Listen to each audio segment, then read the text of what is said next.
Welcome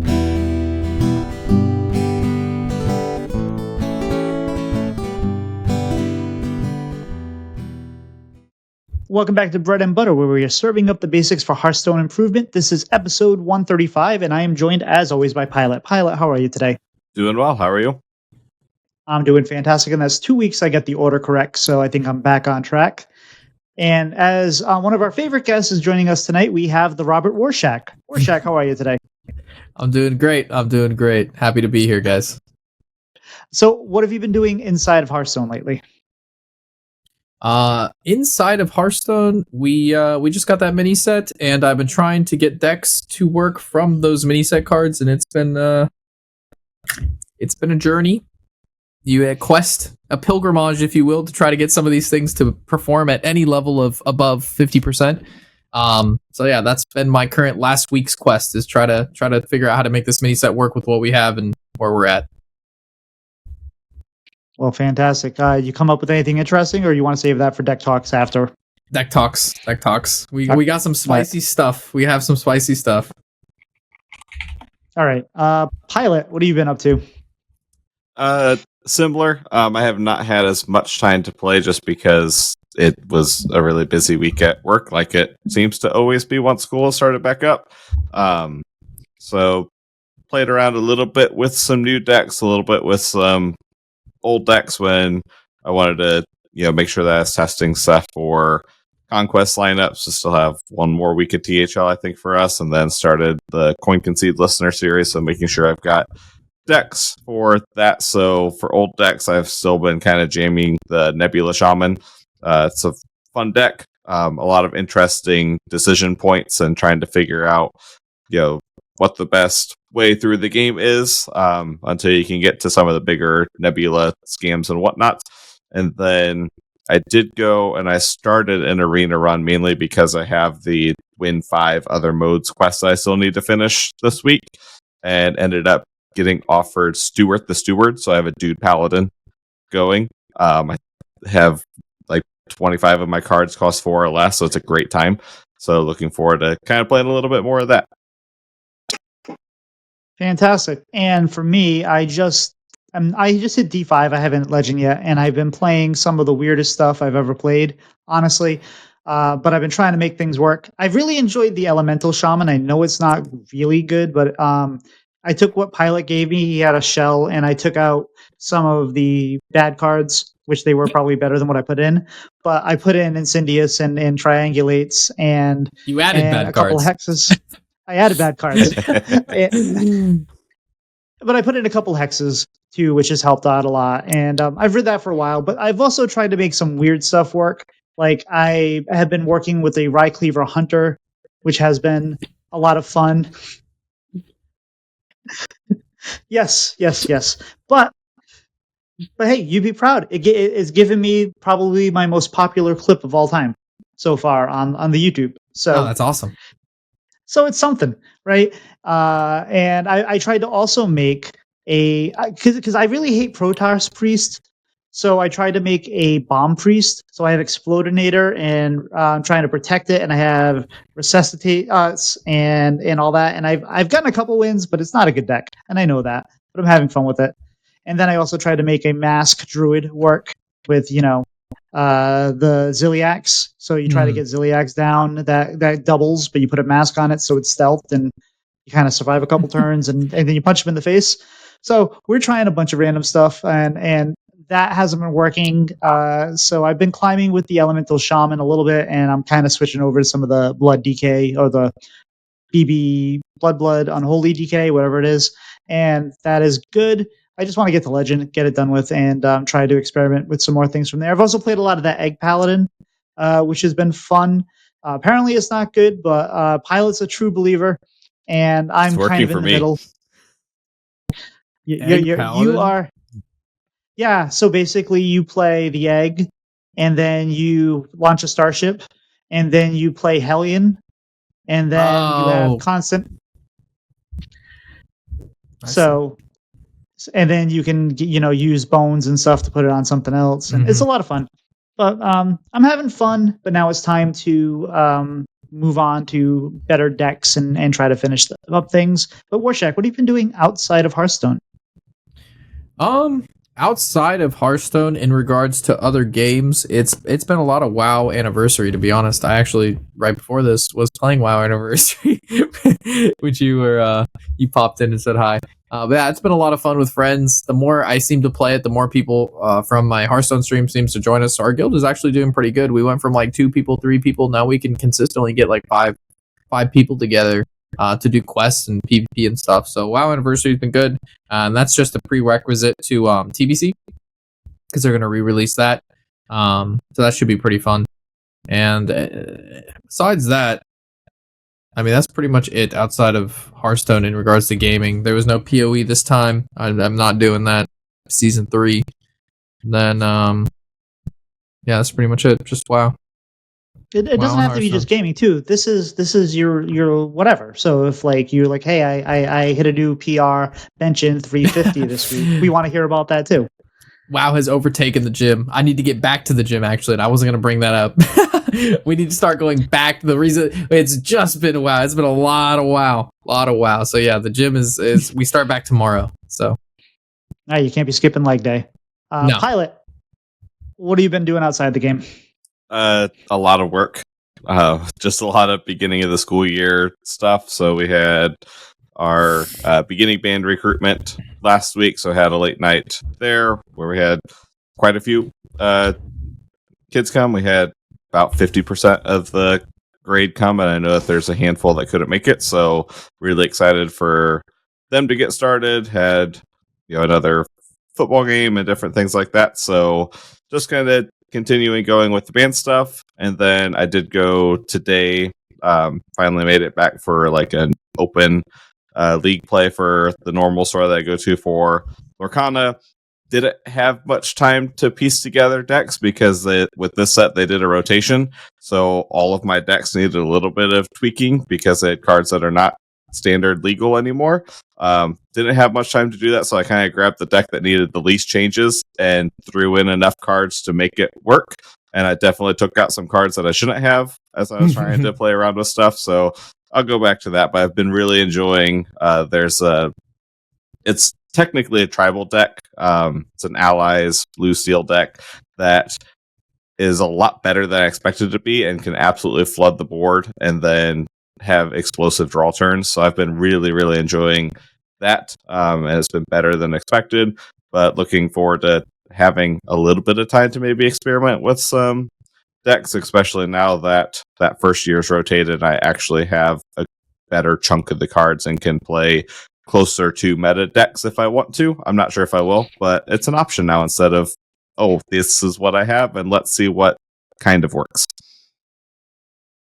So, Warshack, I have a quick question for you about Warcraft. I haven't played since Middle of Dragonflight, but I think this is like the 3rd time they're bringing back the Burning Crusade and Classic and stuff like that. Eventually, with these, are they going to have to use this like scientific shorthand?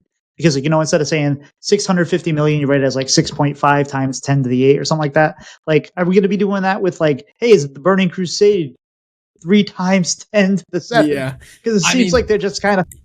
They're running back what makes money, man. Like it makes them so much money. They have so many different versions of WoW at this point. I mean, I really hope instead of just like, I mean, we've seen this with like every industry, right? They're just like remaking stuff that they've already made, and WoW's no exclusion to that. But yeah, like obviously this will probably be the last time I go back and play classic WoW for the 3rd time. But like, it's sad that that's what I consider like good gaming right now. Like, there's like, what amounts of I'm gonna play for an MMO? I'm not playing retail WoW. I'm not playing Final Fantasy. So like, that's it. Like, there's no other option. I actually did have a question for Pylet though in regards to physical card games. So you're like the Lorcana game. Have you ever like what is it called? It's like the game the hat moved to. It's Elestrials. Have you heard of that or seen that at all? I heard of it just from him posting about it in Discord saying, hey, this is what I'm doing now, but I haven't had a chance to check it out yet. Okay. Yeah, because there's actually like a thing nearby here for physical card games of it. And I was just like, I play Magic and I didn't get really big into the Disney thing. So when I wanted to buy it, I couldn't get it because everybody's scalping it. So like I literally could not buy the product to play the game to see if I liked it. So yeah, when I heard of this and Hat moved to it, I figured it, maybe it's good, but if you haven't tried it, then never mind. Scratch all that. The people I've seen talking about it has said positive things that have actually tried it. So I mean, I guess we'll see. And I'm kind of disappointed in your community that did not send you Lorcana cards when you were in need.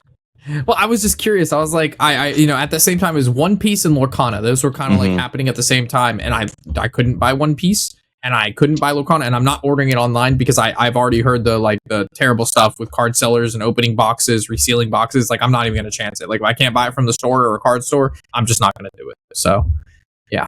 But next month there's actually like a whole the tournament for the game Hat's playing, and hopefully I can go there and see how it is. Like, it's literally like 30 minutes for me, so that should be sick. Nice.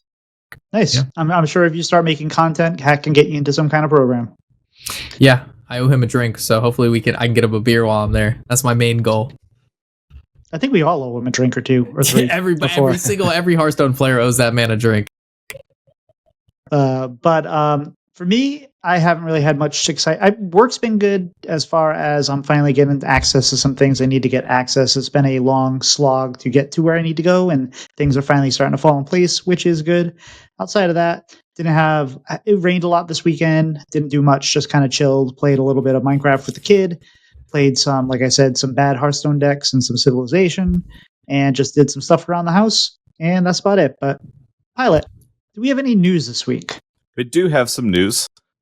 So first big bit of news is we have the patch is live that we discussed in detail last week. So patch 33.4 launched the mini set. Also had arena update to where they changed the pool of arena cards, where it's Velocity of Ungro and Day of Rebirth mini set, Perils, Festival of Legends, March of the Lich King, Murder at Castle Nathria, and Core. So a big shake up there. And they also changed a couple of the underground rewards. They changed 9 and 11 wins to where now 9 wins includes a guaranteed pack, and 11 instead of a random reward of gold or 3 packs, now get 1 pack guaranteed and then either gold or 2 additional packs. So continue to there. Some Battlegrounds updates. We have some events going on. Day of Rebirth, where we can get some packs, some epic cards, and a coin. And then at the end of this month, I believe, there it is. End of this month into October will be the Halloween's event. Some more cards and packs there, as well as a Warlock skin, it looks like. And that normally has some really fun hero skins that you can get as well. We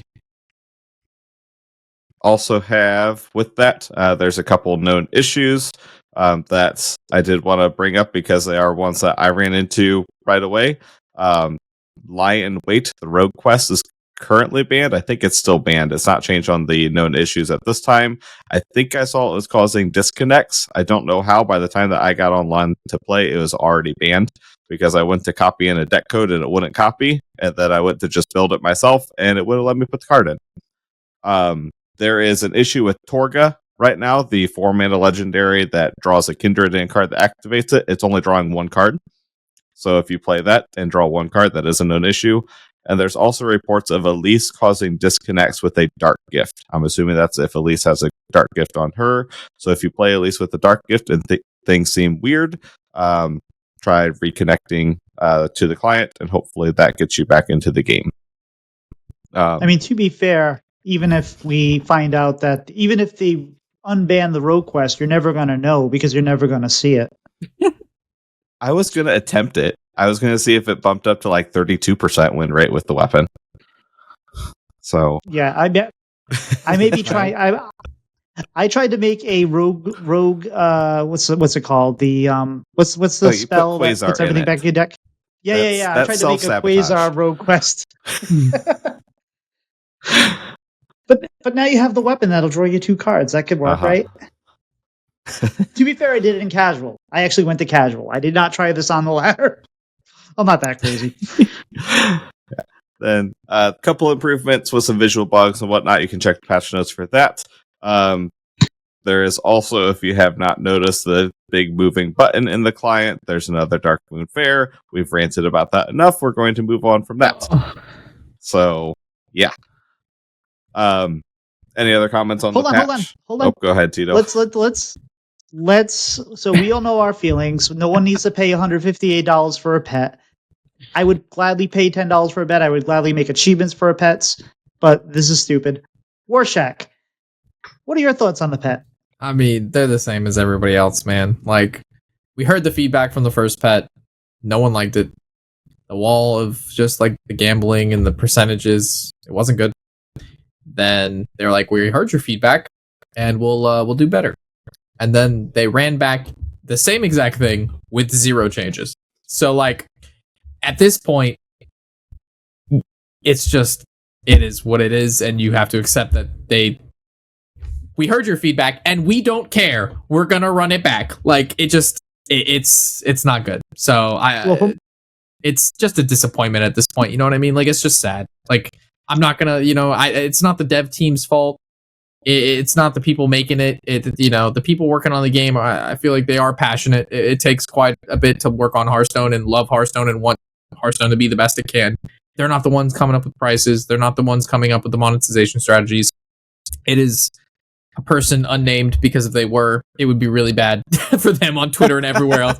So the people doing the thing that we don't like aren't really the named people that we're yelling at for the things we don't like, because you know what I mean? So it just feels bad both ways. Like, they're like, it's just yelling into a hole, and the hole is, they want it to be filled with money. But from what I understand, from what we heard, is doing very, very well in China. So as long as it's making in that money. Well, yeah, they wouldn't have did it again if they didn't make money. The whole thing is to make money, and they wouldn't have done it again if it made money, and it made enough money for them to go, okay, we don't care what you say, running it back. So, I mean, that the answer is right there. Just vote with your wallet, boys. You don't like what? Don't spend your money on it. Simple as that. If enough people do that, we will not see the prices we see. That's it. Well said. Pylet, any other news? Yeah. One other thing chiming in with that. No comments on the pet. I did find it really interesting as a choice that one of the signature legendary that's in it is the new rogue legendary that transforms in your hand. So as soon as you actually draw the card, you're not going to see the really cool art anymore. It's a really sweet card, but you're never going to see it because it transforms while it's in your hand. So it was just funny to me. Semi-confused. So the Gamba thing, I thought it was the Diamond Dino. There is. And then they have some signature cards in there, and one of them is there's the signature rogue. I didn't even see the signature rogue legendary. It's still in there for the rabbit one. Yes. Oh, okay. I guess I missed that. I thought okay. I saw some signatures. I didn't realize it was the 3/3. How silly is that? You put a signature transfer. All right, hold on. All right. So that's why my mind probably couldn't understand that, because that literally doesn't make sense. Okay, I understand now.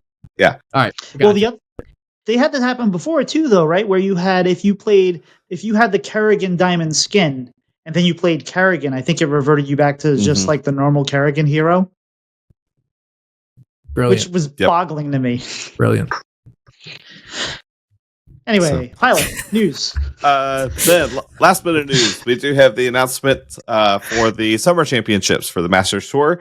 That is this upcoming weekend, September 12th through the 14th, where we have 16 players. It'll be spread across 3 days with group play and then a top 8. They do have drops, 1 pack per day for watching. That is normally 2 hours, but it does not say on the blog post, but typically that's been 2 hours for the drops. And then they are also going to be doing the Choose Your Champion. Again, that will be live starting on Monday. So by the time you're listening to this, you should be able to choose that. And then for each win that the person you choose gets, you'll get more packs from that. Fantastic. And I don't know if this is public news, so I won't say exactly what, but our guest for next week, we have to move out a little bit because there'll be help casting during that event. So should be interesting. And I'm looking forward to it. I always love watching the esports, and it's fun to see what the pros do versus. It's always great. You see a thing, and even the casters be like, well, the obvious play is this, and then they play something completely out of left field and ends up being like a brilliant play or an absolutely horrific play. But at least you see them like thinking outside the box and not just doing the same things that like we all would make. Do you ever watch the playoffs or the any of the esports there, Warshack? Yeah. So I did the co-casting stuff. So I don't do the raw feed they give. I don't mind, like I'll just mute it and unmute it as I see fit on the main feed. But yeah, like I enjoy watching it a lot more than honestly playing it, especially watching like really good players play.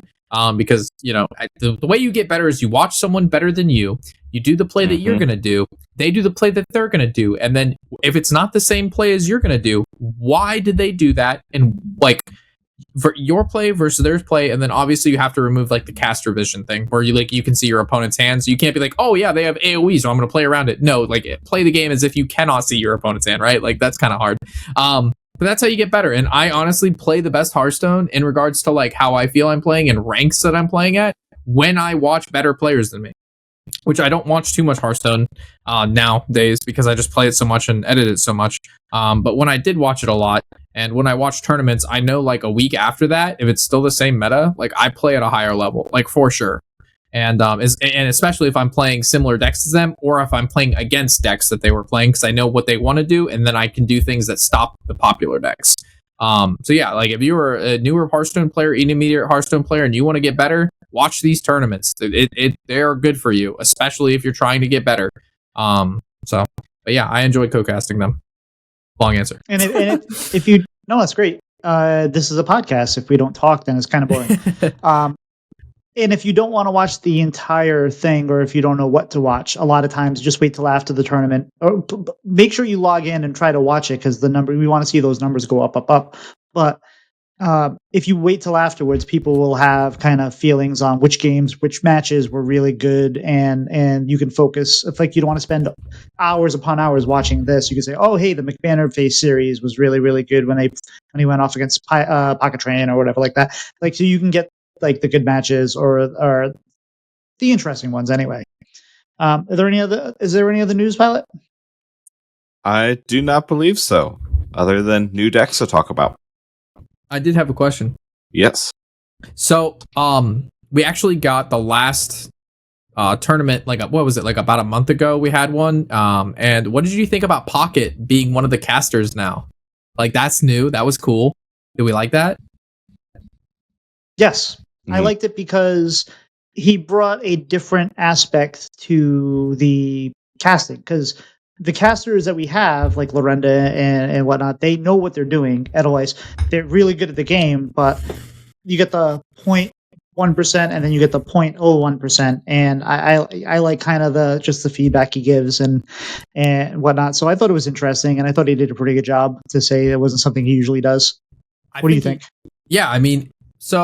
We're comparing him, who has a lot of practice streaming, but he doesn't have as much practice casting as these guys. And the fact that he was able to adequately represent himself and seamlessly integrate into like co-casting a tournament, and people liked it, is huge. Like first time, because like the first time like Derek came on, or the first time we had some other casters come on, it was like really bad on Reddit, like what people were saying.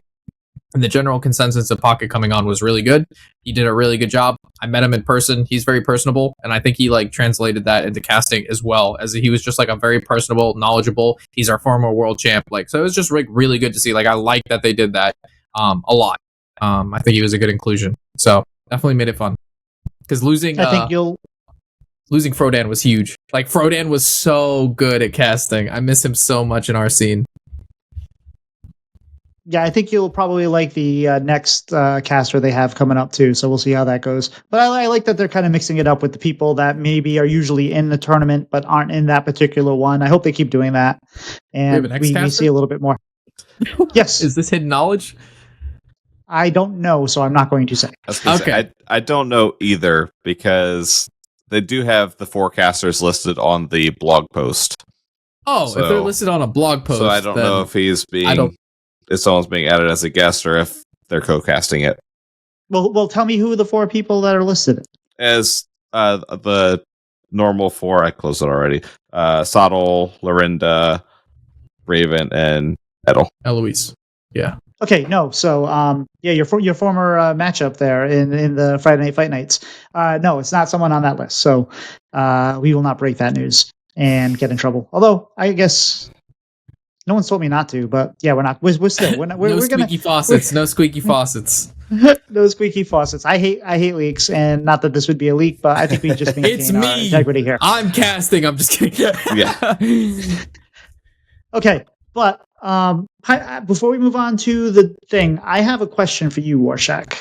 Yeah, what's So the sentiment online right now has been that Hearthstone is unplayable.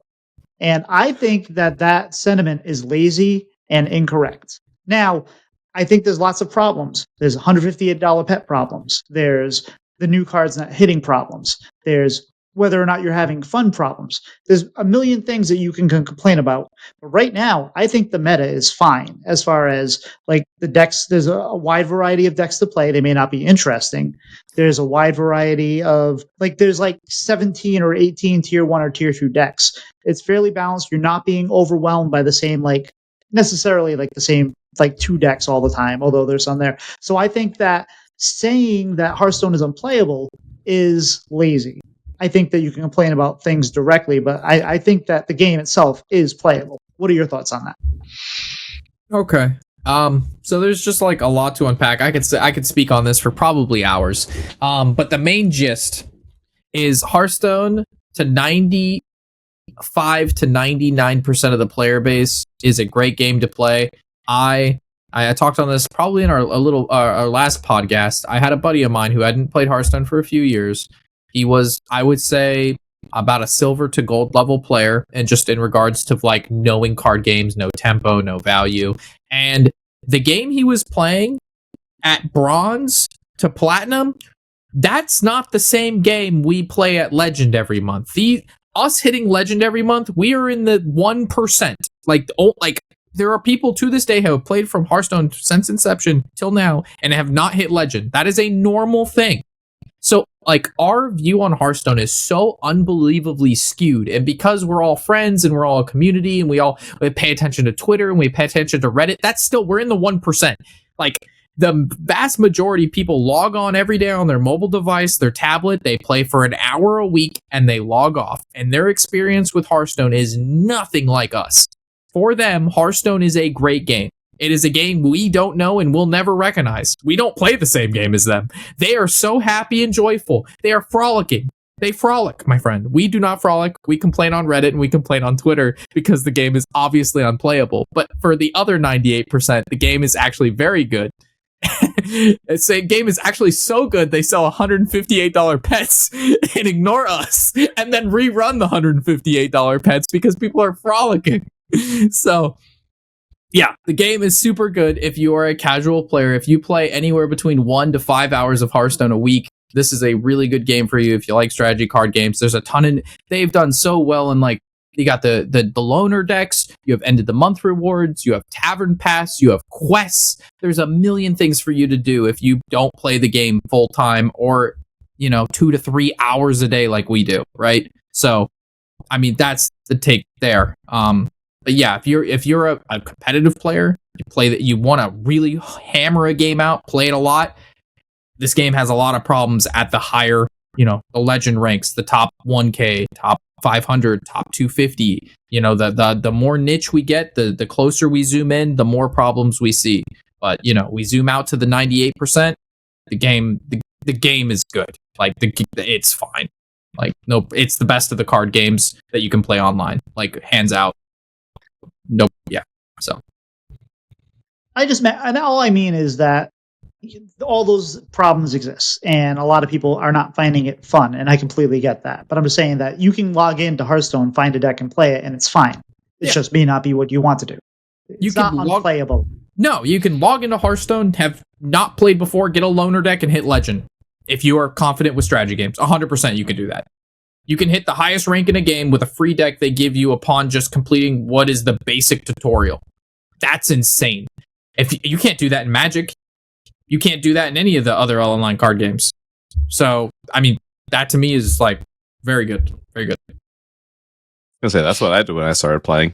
my free deck was Galakron Rogue. So That deck was nutty. That was a really good deck. Was nutty. It was a heck of a deck to pick up first and try to learn as a new player. That's for sure. Yeah, that was hard. The lackeys, dude. The lackey mechanic when you could discover the dragons and you could rediscover the same dragon from the dragon. Yes. So you could hit like Onyxia. Oh, dude, that was so gross. You would renew, and they didn't fix that. Yeah, that shit, that was crazy. About that. That was why they. I didn't forget.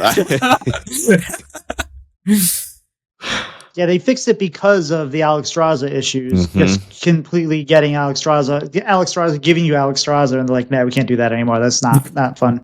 I think Gronk, what was his name? The 7-mana dude? He was insane.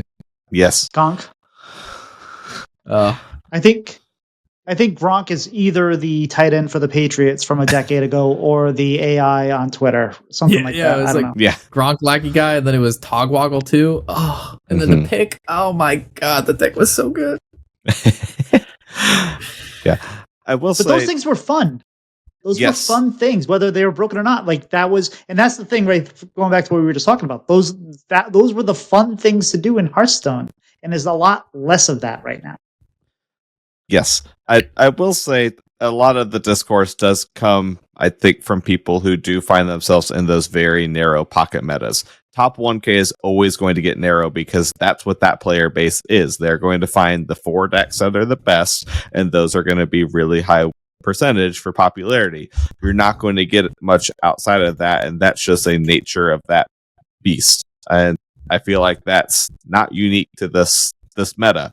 It's a little bit exaggerated because it's Fyrakk Rogue and armor constantly, but that's a very normal thing. And even clicking through like HS Guru, it's amazing how quickly the numbers disappear just because of minimum games. Like as you go from Diamond through Legend to Legend, you go from 25 decks that are 50 plus win rate to 12 just because of popularity. So what that says about, you do have these decks that people are just frolicking through lower ranks with, which is a fantastic visual that I was thinking about more than anything else while you were talking, of just like Hearth frolicking with Murlocs running over people in bronze. But it naturally goes down as you get higher up on the ladder. It's just that it's so hard with where they're at for any new things to have any chance to compete. Even if I think they got released at a higher play rate, there's some interesting screenshots going right now of armor numbers. That I have one pulled up right now for when we go into new decks. That I don't know if any of us are going to fix any of that. Played against a little bit of that earlier, and the player played terrible, and they gained 400 armor and then played wheel, and I can't do 400 worth of damage. Like, it's just not going to happen. The player played terrible. I ate their Exodar. I did literally every I ate their Exodar with ham and ratted them twice, and still lost strictly because I couldn't get through like 400 armor. Oh, only 400 armor? Only, yeah. That was granted. It could go much higher. It get to like 1,000. But yeah, 400 was where it was at, and I had 5 turns to do 400. I had all 8/8s on the board. I had literally 6 8/8s every turn attacking, and it wasn't enough. So I don't know what to do. It's fine. I'm still laughing at the frolicking. I'm still laughing at the frolicking you're saying, because I just picture somewhere there in like bronze 5, like you were saying, there's probably somebody that has an 80% win rate with a Death Knight quest deck that they're playing. And they've got like a rose in their ear. They're like chewing on some fucking maple wood. Sorry. They're chewing on like some like tablecloths, and they're just like drooling on their keyboard, and they're just having a great time. All right, so Pylet, let's get into our main topic here. Let's start talking about some decks. Yes, so we had the mini set, which has led to some experimentation. I feel like this disclaimer goes probably for all the decks that we're going to be talking about, especially, at least for mine and the ones I've given Tito. There is no promise on how good these decks are, but these are decks that we have tried or seen.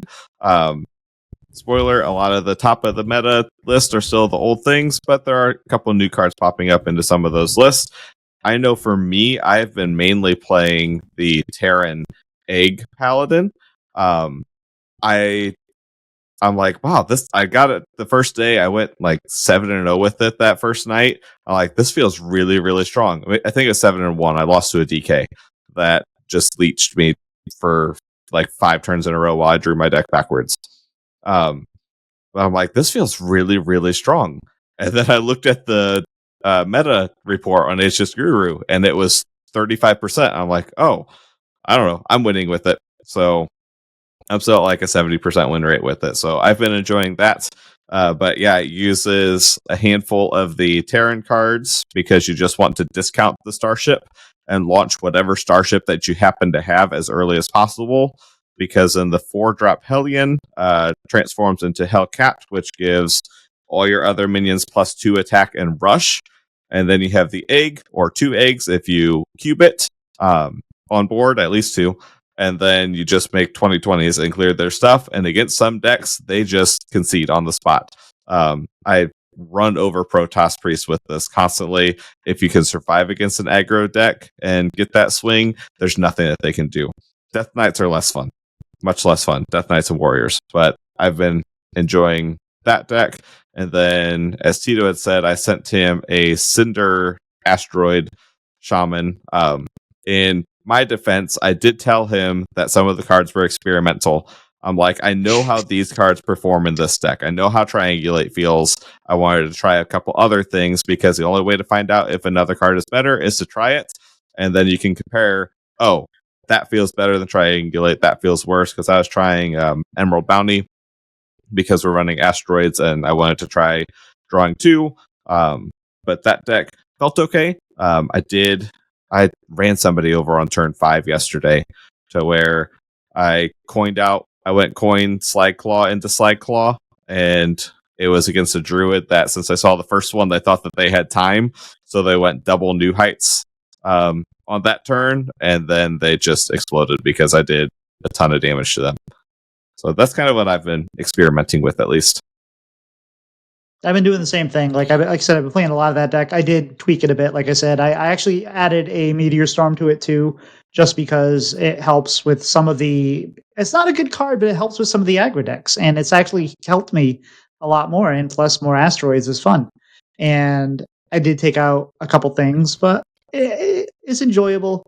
It's just. I just can't say, and I posted, I think I tweeted about this yesterday. There's no worse feeling than playing an aggro deck when you're playing a warrior and they chemical spill Tortola. Like, that is the absolute worst. And then every once in a while, you'll get it down to like 4 or 3 health, and you're like, yeah, I can clear it next turn, and then we can move on. And then, of course, they cube it. Mm-hmm. You know, so it's like, I was just like, does this really need elusive? Does it? Probably not, but what are you going to do? But yeah, I've already told you all the decks that I've been playing in we've been playing Hearthstone, so Warshack. You have some spicy things, I think. What have you been playing? Yeah, so we first started with, I'm actually going to pull up the YouTube here because there's a couple of videos that I have not posted and videos that I have posted. One of them being the Quest Shaman that I started with first with the Nuke Steg card. What that did is inherently it's a dual class card, which is pretty good. So it'll help you complete your quest faster. But if you've already completed your quest, which most of the time in Quest Shaman, you complete by 4 or 5 or 6, it has deal 2 damage to 2 targets. So if you get poisonous, it kills 2 targets immediately. You don't have to rely so much on the missiles, which is kind of insane.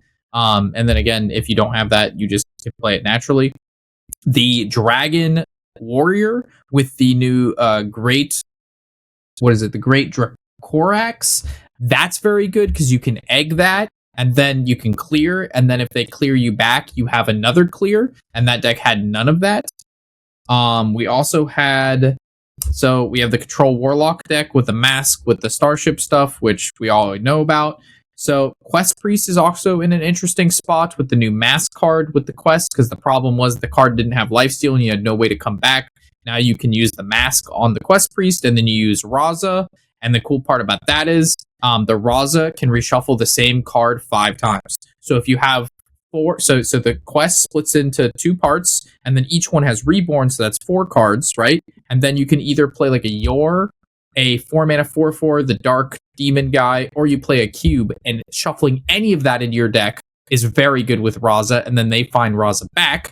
But the deck we hit Legend with today from Diamond 5 with a 75% win rate was the Death Knight, or Death Rattle Death Knight with the High Cultist. Ideally, you would want to play the new 7 mana Death Knight card in that deck, which allows you to it's like discover a Death Knight, or discover a Death Rattle card that costs 5 or more or 7 or more, and then triggers Death Rattle and summon it. It ended up being really bad because it messes up the travel security with the High Cultist. So we ended up just building it the way that we did. I posted on Discord. I don't know if you'll have a pop up in the podcast or whatnot. But yeah, High Cultist, travel security, and Wanker of Souls is what we did there. And it was really, really, really good. It was like the most fun deck I've played in a while, which is why we went all the way from D5 to Legend with it. So those 5 decks was what we played and what we've been doing. And I wanted to play Quest Rogue, obviously, with the new stuff, but we haven't been able to. So, but yeah, it's been fun. This past week, granted, mini set hasn't hit, but it's been fun still trying to get stuff to work. And if you're not playing at top 1,000, it's not, you know what I mean? You can get a good representation of what's going on in the lower ranks and still have fun. So. Sorry, I just threw up decks on you guys. No, you're good. I just threw up 5 decks.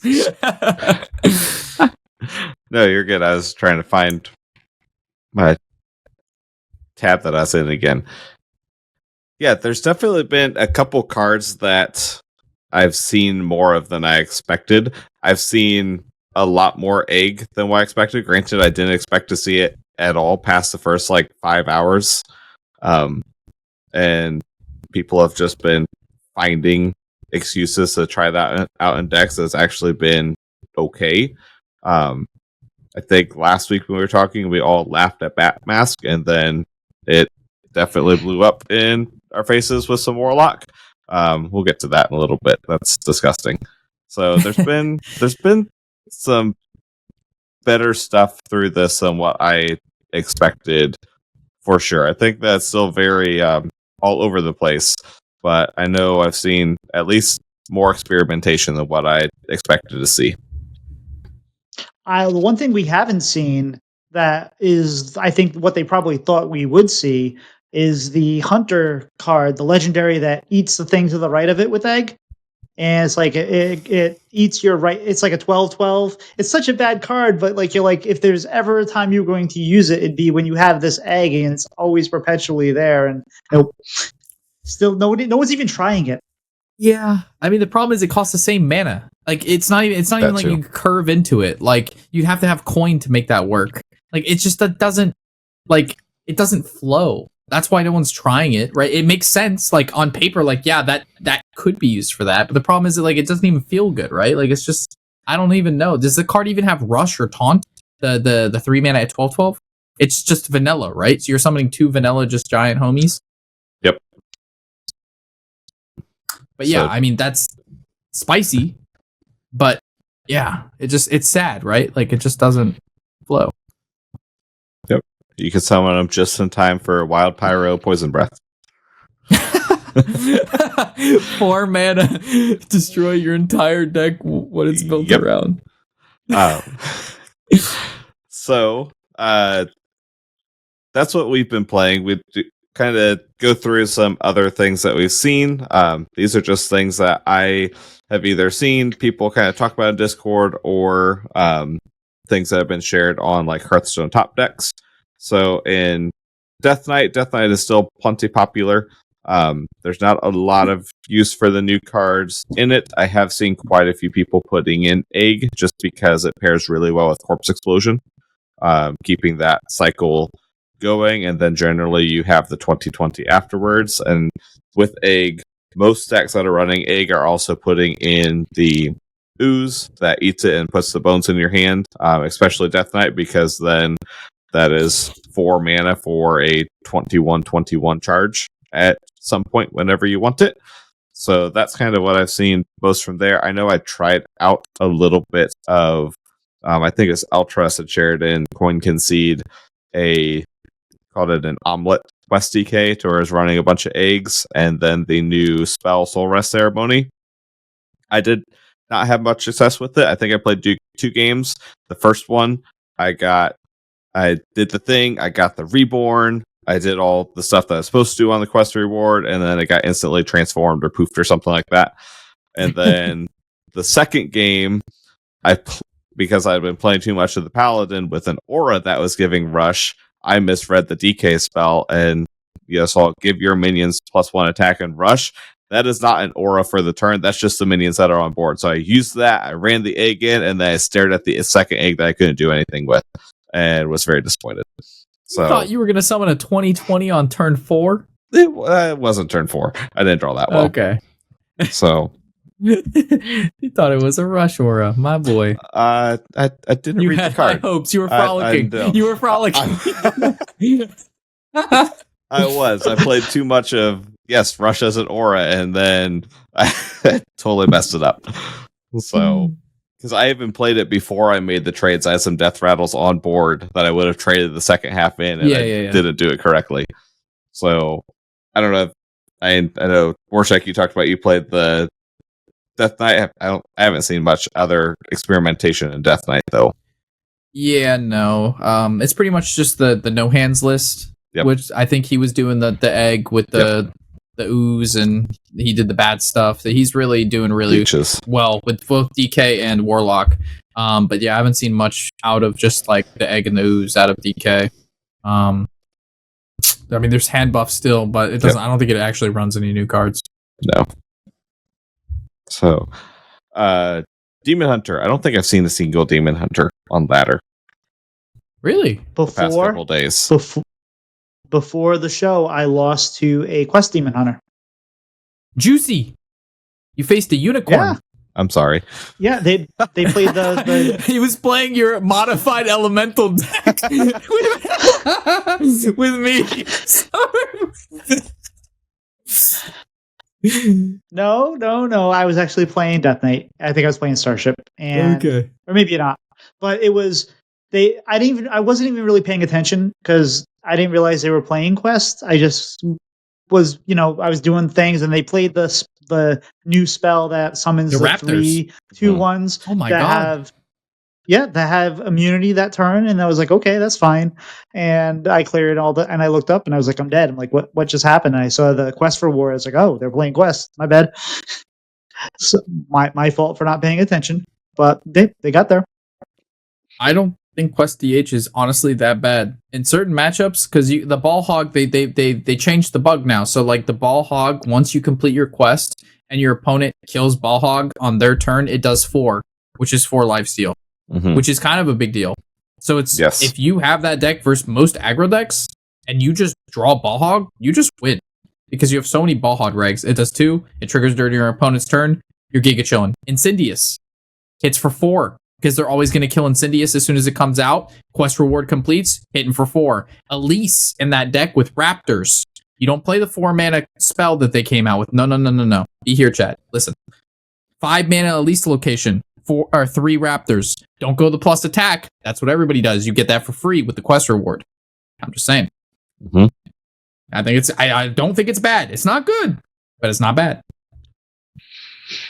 It's just so awkward. I think that could be same for every deck we're talking about right now. I will put up a fight for every really terrible deck. It's not good, but it's not bad. I love the quest DH. It's so awkward because the games that you need the quest reward, it takes forever to get the ticks because they're not doing as much. And the games that you can get the ticks, you don't have time to play the 5 minutes do nothing. You win without the quest reward anyway. Yeah. So it's very awkward. Yeah. It's fun though. It is. And Nomella too. You're playing against like a hunter, and they go wide. You play Nomella, watching it go to like 6 stacks on that quest. So speaking of go wide, Druid there's been some more experiments with quest and token druid without the quest. I know I went to play some token druid and immediately queued into a quest or a death knight that made me want to delete the deck, or a warlock or something. So that my experiment didn't last very long, but it's kind of your typical token druid stuff. I did see when I was looking through trying to find some decks, there is a lot of variety of quest druids when you go down to the low sample size on HS Guru.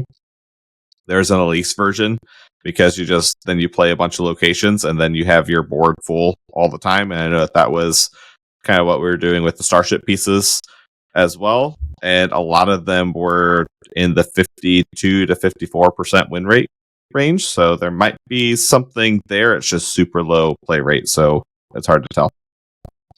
I've seen more imbue druids lately. I don't know why. Really? Interesting. Yeah. Is there any new cards for that, or is it still just same kind of stuff? I don't think so either. No. None that I recognize. I don't think it's a bad mid-range deck. Like it can really have explosive like turn 3 to 6 turns with trail mix, and then you have like the I honestly just still don't mind Sing Along Buddy in that deck, and you just trail mix Sing Along Buddy, free hero power, summon 2 4/4s, and have like 2 other creatures out. It's pretty good. Absolutely. Yeah. Now. Oh, go ahead. No, go ahead. So I was going to move on to Hunter. So if you have any druid stuff. Good. Oh, right. That 5-mana nature spell is very good in that deck. I actually played that on a free-to-play account. The 5-mana draw, like a 1-drop, 2-drop, 3-drop, 4-drop, or something like that.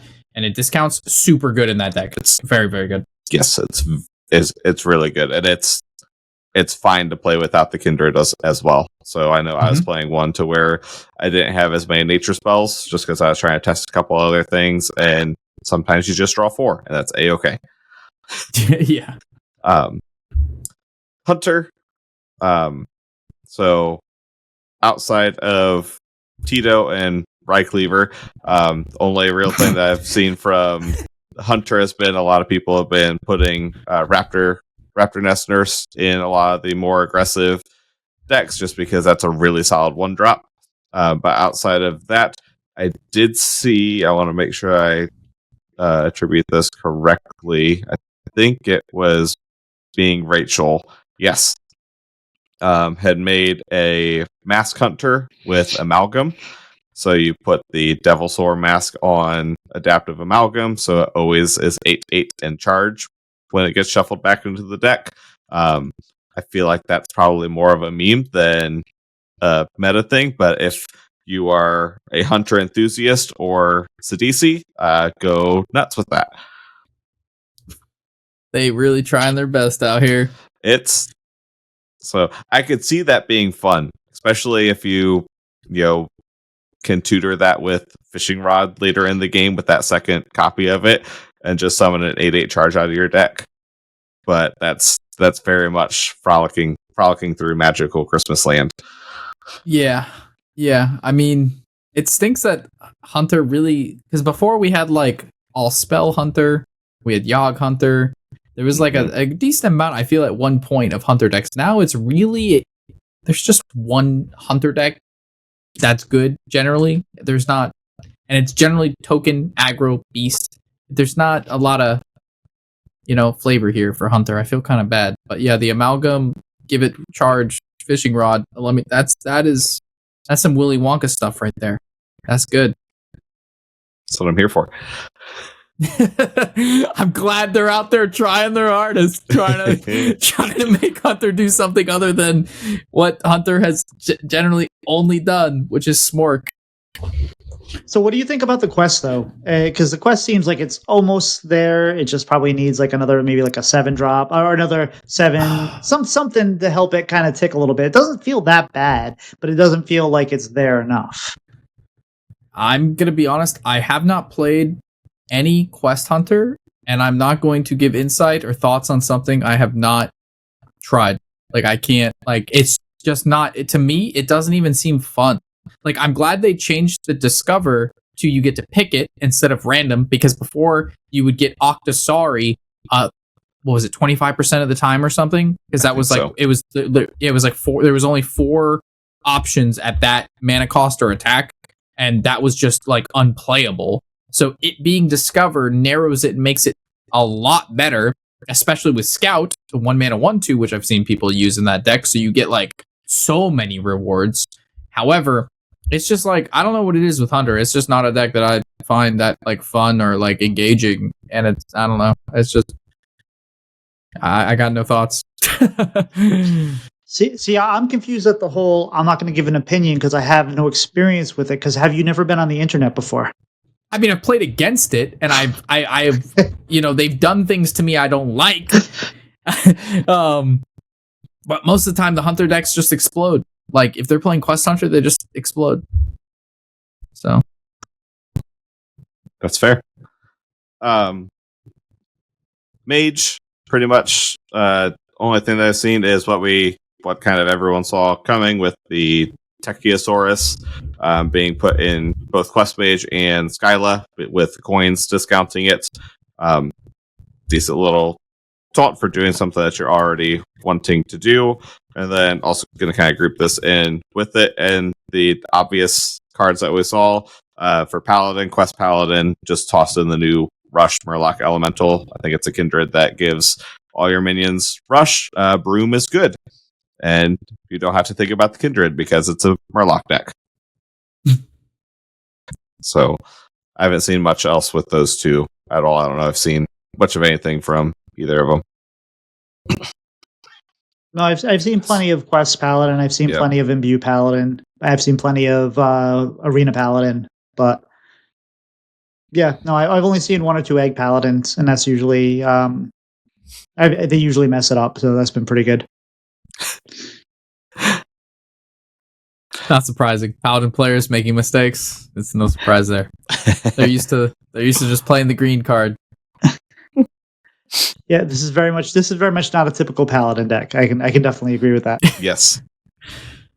Yes, I think that's why I've had fun with this Paladin deck. It feels like there's some more decision making in it than what we typically get there. It's, more similar to kind of what the Linessa was before rotation and before they nerfed a bunch of the stuff to where you had some thinking to do and planning.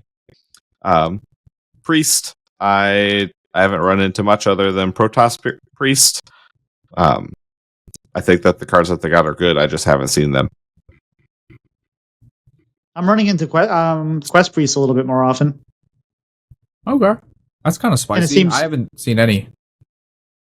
It seems solid. Like if you don't run it over right away, it can do some wonky things. So I don't think it's as bad as people think it is. So if you're a Priest player, I mean, it's worth giving a try.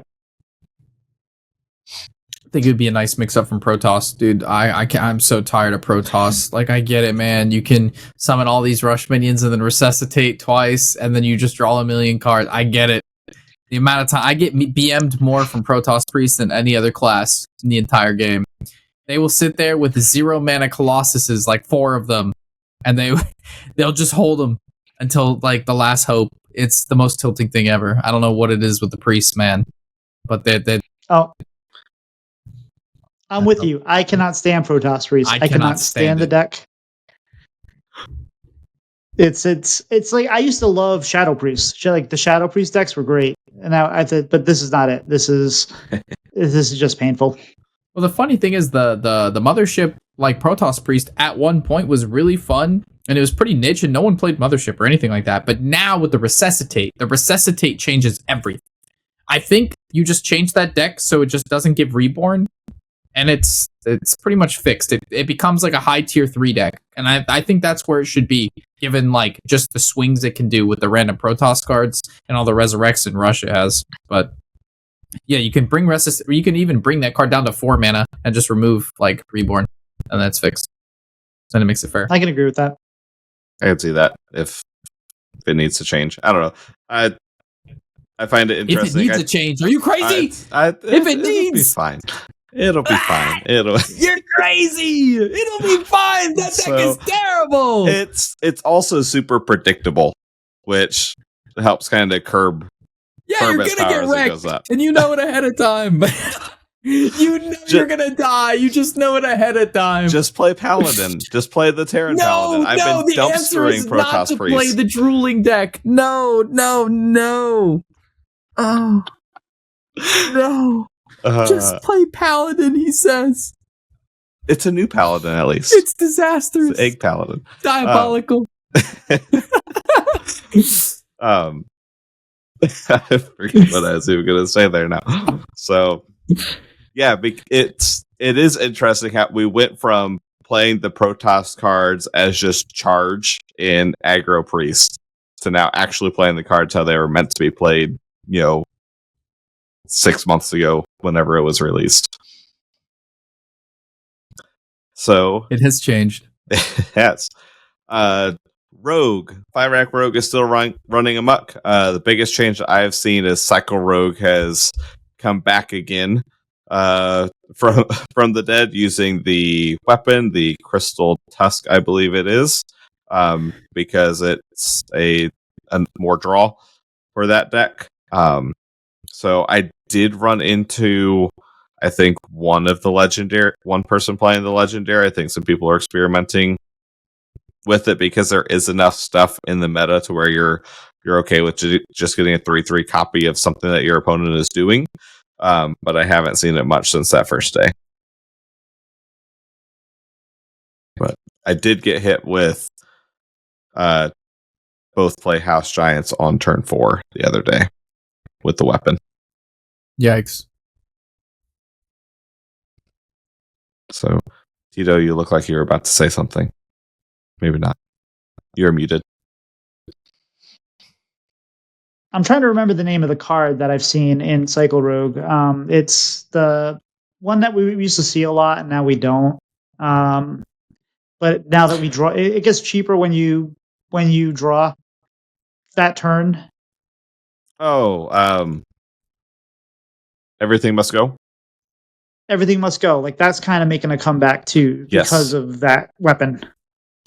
Yes, there's a lot more. You have an explosive draw turn where you're drawing a bunch in that turn rather than just kind of steadily drawing like we were. So I did see that card start to come back because we're drawing, 6 to 8 cards in the turn to be able to play that rather than 3 per turn like it was before. And for those that don't remember, that's a 9-mana rogue spell. Summon 2 random 4-cost minions, cost 1 less for each card you've drawn this turn. So you can get it pretty cheap pretty quickly with the way rogue works. So I would say it's nice to see that back, but I'd be lying. Shaman, Tito and I have already talked about experimenting with cinders and elementals. The new fire spell is really good. As just 4 damage to wherever plus a board buff. Really, really strong. And then I did see a couple people were experimenting in Nebula Shaman with putting in Taka, the other neutral legendary, assuming that you're doing that after Shutter Block just to make a gigantic Taka, and then if they get through that, then it summons all the beasts that you discovered with it.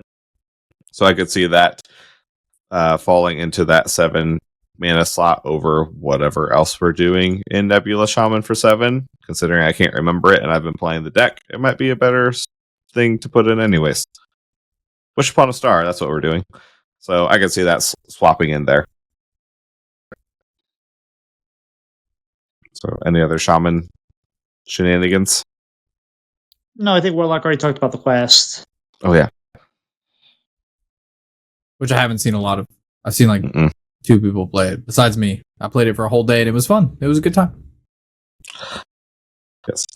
So that brings us to Warlock, which is one of the big current offenders of using the new cards. I have a screenshot that No Hands posted on Twitter of 1,148 armor.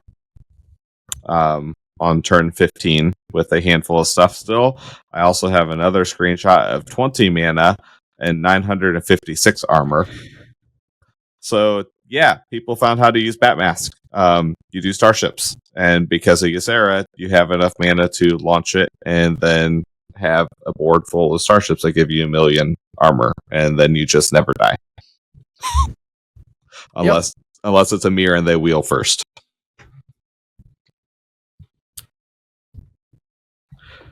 That was gross. I haven't run into this yet. It's the same, like, just control starship warlock that we're used to, and it just has even more armor than we're used to. It does the whole lore thing, it does the whole eternal layover, it has the locations, it has the heal, it just also has the mana to now go like starship piece Batmass or launch, spaceship, and then you can even go with the death rattle card if you're really crazy, and then you can Batmass that just to add unbelievable board space if you can't kill it all or they kill off their own parts and pieces. It's so much armor. It's really just based on how much armor it can get, how much damage you can do, and if you can't do the damage output in 5 turns, it really doesn't matter if there's any cards left or if you have any removal. If your deck can't do 500 plus damage in 5 turns, you lose. So I'm seeing a lot of these lists aren't even running Kill Jaden either. Like they're just like they're running wheel without Kill Jaden. Yeah. That's I've always been on that top. You do not need Kill Jaden in wheel decks. You have enough other things that you can do. Kill Jaden is just because like you would only run Kill Jaden to not take fatigue and to play the demons, but there's other cards that you can play that are, first of all, better than just random demons, and then also cards that just synergize better with your deck, whether to get to where you need to go to get to the armor or to survive once you've played the wheel. One of those two things needs to happen. Kill Jaden doesn't help either one of those in a way that like other cards would. So I'm glad to see Kill Jaden out. I hate that card so much. I have a passion of hate towards Kill Jaden. So just curious, Warshack, what are your thoughts on Kill Jaden? I absolutely love the card. I think he's fantastic, and I think most players should play him in their deck, and you'll have a higher win rate for it. 100%. I wonder if you could play Batmask in the Fatigue Warlock. I wonder if that would help. The one that draws all your deck, and then they just kind of... Because I lost a match to that deck. I've only seen it a couple times, but I lost a THL match to that once, and it just I have like 70 health. I'm sure I'm fine, and it just not fine. Nope, I died. Not fine. Warning. And I still don't think that deck does enough damage to get through the armor that we're seeing right now. Like that deck not if it draws correctly. Damage. And they even run the 4 mana deal. What is it? 4 or 3, and then it discounts the next death rattle, so you're able to like. It discounts the 5 to 2, so you can do 2 mana and then Batmass on 10. So, and they run do they even run the ramp warlock card now? I think they do, don't they? They probably run 1 or 2 copies. Yeah. So they run the crystal. They run the fracking crystal, which gets them to just, again, they have enough AoE and just heal to survive till 10, and then they just go gazillion armor, and then like their starship has 6-7 pieces in it. So whether you're Exodaring or just launching it and copying it, you just win. Like there's no deck in the game that does that level of damage. Like you just don't even have to play anymore. Sorry, I'm trying to look through to see if I can find where this is at win rate wise, because I'm hoping that's low enough that it fades away, but I can't find it. I mean, how do you even stop that? Like, is it like Mass Dispel? Like it can't be wave of like whatever it's called, like the Shaman Transform spell, because you don't want to make them all legendaries. So like, what would you do to counter that? Or is it just too late? Meteor Storm. Meteor Storm. That's it. There it is. Yeah, no, I don't know what you would do. There's not a lot you can do. Yeah. They need to put Plate Breaker back in the core set. Plate Breaker. The savior that we all needed. With tradable like now, because running that's the Steam thing. Cleaner. I got Steam Cleaner this week. I got Steam Cleanered yesterday. I had one card. I had one they card Steam that cleared my they Steam cleared my DK head, so I couldn't create random bad cards. They actually helped me, to be honest, but yeah, I also got Steam Cleaner. Oh, there you go. I figured out the solution to beat Warlock. You play Priest, you play Repackage, and then you play a Steam Cleaner. Yeah, and Repackage is like the only thing that we have against that right now. Yeah, I would say repackage is probably it. And then if anything, we kind of want them to draw that, like, and then they just replay them. Like, that seems kind of bad, but okay, repackage. We just need to keep making repackage as many times as we can. We need like 7 repackages, and we're good. Okay, so Imbue Priest is what we have to play. Yes. Which, if at any time in any meta, if Priest is the answer, we are at the wrong spot. We are in a very dire situation. Oh, God. And then earlier, if the Priest is the answer, by Pylet, we just play Paladin. And if Paladin is ever the answer, things have truly gone awry. Oh, God. We're cooked, boys. Hearthstone is unplayable.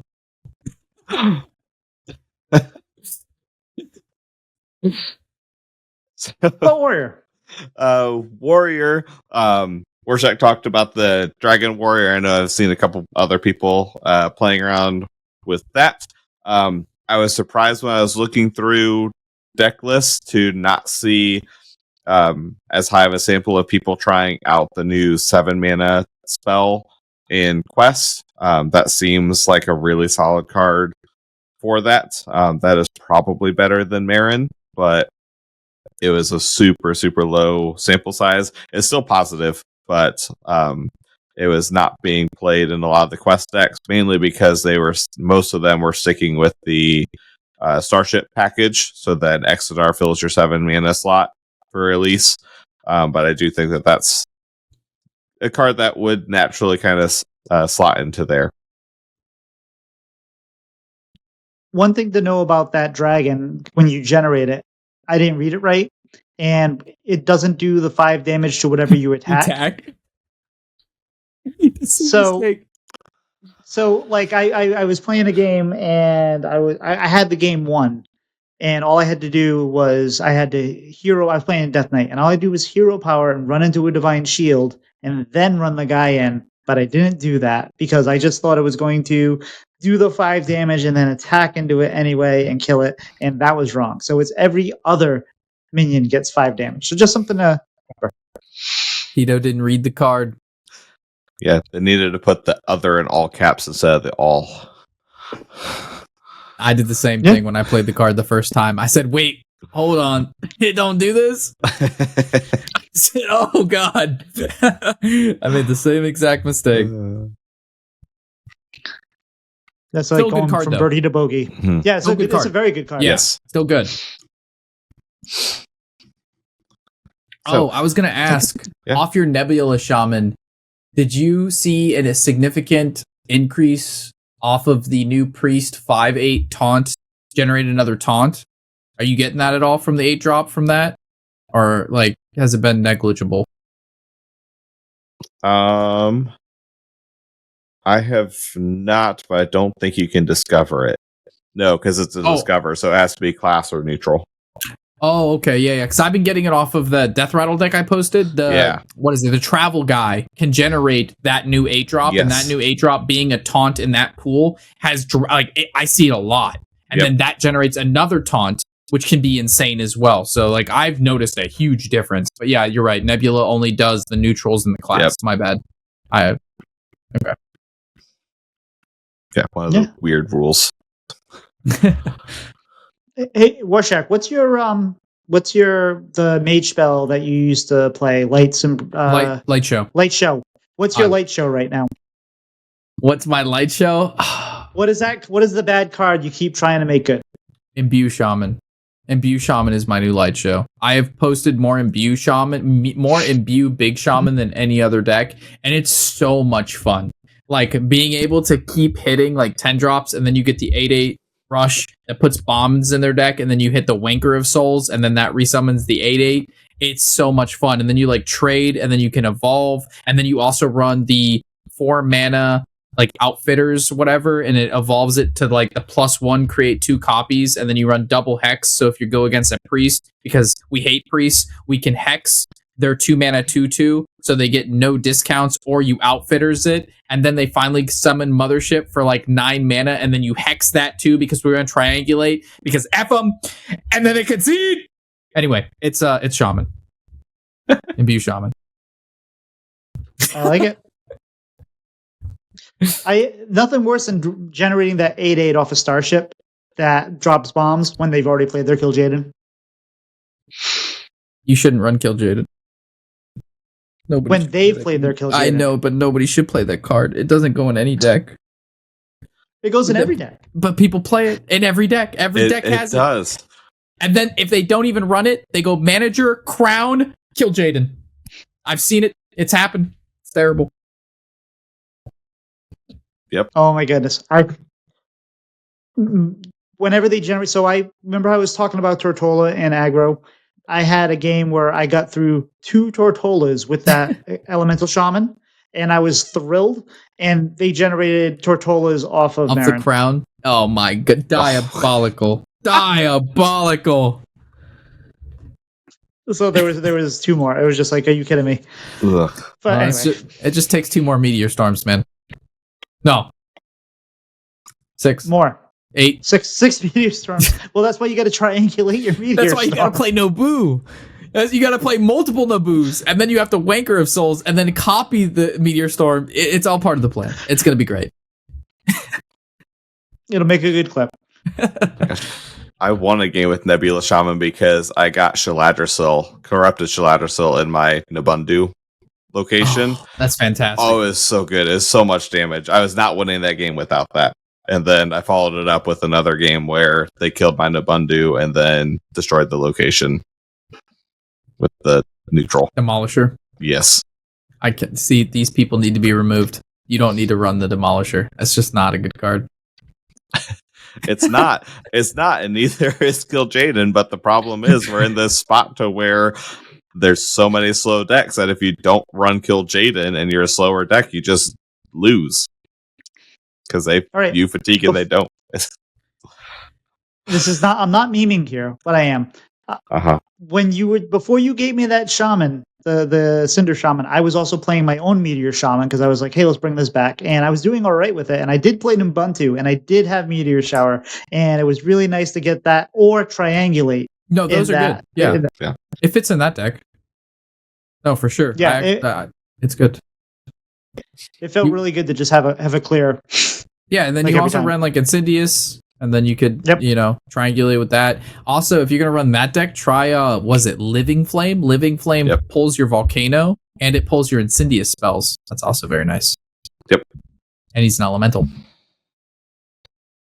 Very nice. And if you get the Volcanic, the heal, do 10 damage heal.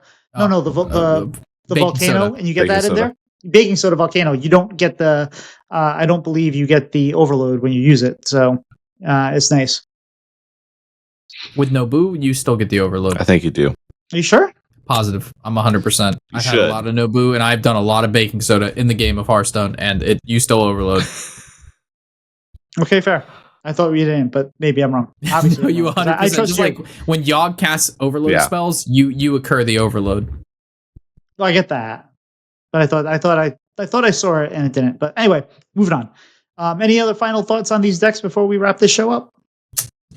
There's a lot of decks to play. You can hit Legend with a lot of decks, and you have a lot of options. Most classes have at least 1 to 2, if not 3 decks to hit Legend with, and there's a very small amount of new stuff. But I covered this before. I think we're actually like 1 to 2 balance changes off of like an exceedingly super fun meta. Like, if we just tone down, like we see what tier S is and we see what high tier 1 is. If we just tone that down a little bit and either buff some of the really bad stuff or even nerf more of the good stuff, we can see a lot of these newer cards see play. And I think we're at a really good spot because we're really close. I think we're really close to a nice spot. So, yeah. And I would recommend that you don't just become an echo chamber of what you see online. If you're reading Twitter, if you're reading Reddit, first off, why are you reading Reddit? But secondly, if people are just saying, hey, Hearthstone's no fun, and you go and you play a game and you lose, Hearthstone's no fun, your Hearthstone's unplayable. You're just kind of not giving it a chance, and you're not like, find the class you like, try some decks, and just play. And you're probably going to have a good time. That's all I'm saying. Yes, I've seen, to just bounce off that real quick. I've seen so many times it's, hey Rob, I hate this class, but it's the best deck, so I have to play it. No, play what you want to play and what you have fun with, and you'll find that you win more than the deck that has a higher win rate, because that's the deck you like and that's the deck you want to play. And when you're having fun, even if you lose a game, hopefully you can at least learn something from that, right? And if a deck has like a 55% win rate and you play a deck at a 51% win rate, no offense, you're not that 1% that's going to make that couple percentage difference. So just play the game and have fun. Like, a lot of these players are acting like we're playing at the top 1,000, top 500, top 250 region. We're not that player. Play the game, play the class you want to play the deck you want to play, learn that deck, learn that class, learn your opponents, and you will have fun and you will win. Like, it's not that serious. All right, Rob. So we've already asked you. I don't remember what your favorite dessert is, but if you want to know, just go back and listen to the first 2 episodes we had Warshack on, because it was like a 3-hour episode. It was fantastic. There's lots of beeps in it, but it's okay. But my question for you today, the special question is: let's say you have a day where you actually go to the gym, you come back, you stream for 12 hours, whatever you're going to do. Your day is done. You're relaxing. What would be your adult beverage of choice? If I could pick and I didn't have to make it and have the resources at home, my go-to is an old fashioned. Old fashioned is the go-to. Besides that, sidecar. 1 or 2 sidecars. You'll play with some really good Hearthstone. Let me tell you about it. Yeah, one of those 2 drinks. Well, those sound good. I've only had like 1 or 2 old fashions that are okay. It's not really my jam, but I can definitely see it. Makes sense. So if you'd like to support the show, you can do so by joining our Patreon over at www.patreon.com/breadandbutterhs. That's N, not and. I'm going to try to change it to be and, because it'd be so much more simpler that way. But I have to go and talk to some people there. You get the raw audio early. You get access to a members channel Discord where we have all our previous guests, and you can actually know who's coming on the show, maybe ask questions, help shape maybe the interviews that we have with some new people. So look forward to it there. If you'd like to help in a non-financial way, just let people know about the show and let us know how we're doing. And if you can leave us a review, either 5 stars or better, if you can figure out how to make it better than 5 stars on Spotify or Apple Podcasts, and you can leave comments and whatnot, we'd appreciate you. Warshack, where can people find you on social media? Yeah, so I post YouTube videos pretty much every single day at just Warshack, and then like my Twitter is, I think, the Warshack, and then my Twitch is just Warshack as well. So that's where I'm at. And there's also the World of Warshack if you want to watch his WoW content. Yeah, the off channel. The off channel. The off channel. And Pylet, where can people find you on social media? You can find me at Pylet712. That's Pylet. You can find me on Twitter and Discord and probably Blue Sky soon. And you can find me on Twitter, Twitch, YouTube, and TikTok, especially YouTube. I've been posting a lot of new stuff at Tito Santana HS. I would just kind of piggyback on what Warshack was saying. He posts all the time and every day. He streams a lot. He posts a lot of content. If you are an aspiring content creator or planning on being, he is definitely someone to put on your radar. He's really smart, and he posts a lot of good stuff, and he's built an empire. So make sure you check him out. Warshack, you got anything you'd like to promote or shout out this week? Yeah, thank you for the kind words. Thank you for having me. It's always a pleasure being here with you guys talking about Hearthstone. I always enjoy myself here, and I appreciate just talking about Hearthstone with friends. Really, Hearthstone's my life. I play the game more than anything else, so it's always a pleasure to just talk amongst the community, and especially being on the podcast with you guys. And you guys are fantastic players and fantastic hosts, so it's just always a pleasure. If you haven't followed these guys, make sure you do listen to what they have and check out their YouTubes and social media. Pylet, how about yourself?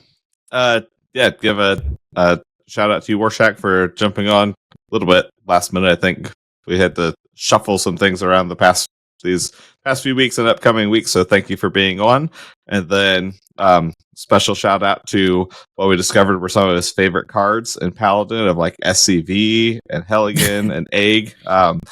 But yeah, and on a serious,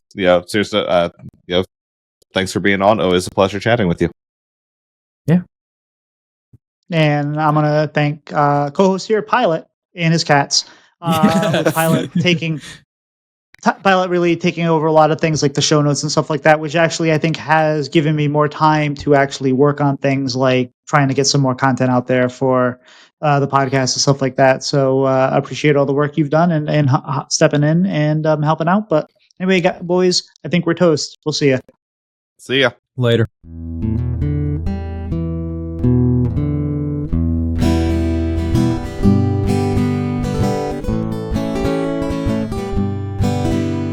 Slide two brothers meet one another when they slide up to the mic. It's bread and butter with one another. Let's start up that recording light.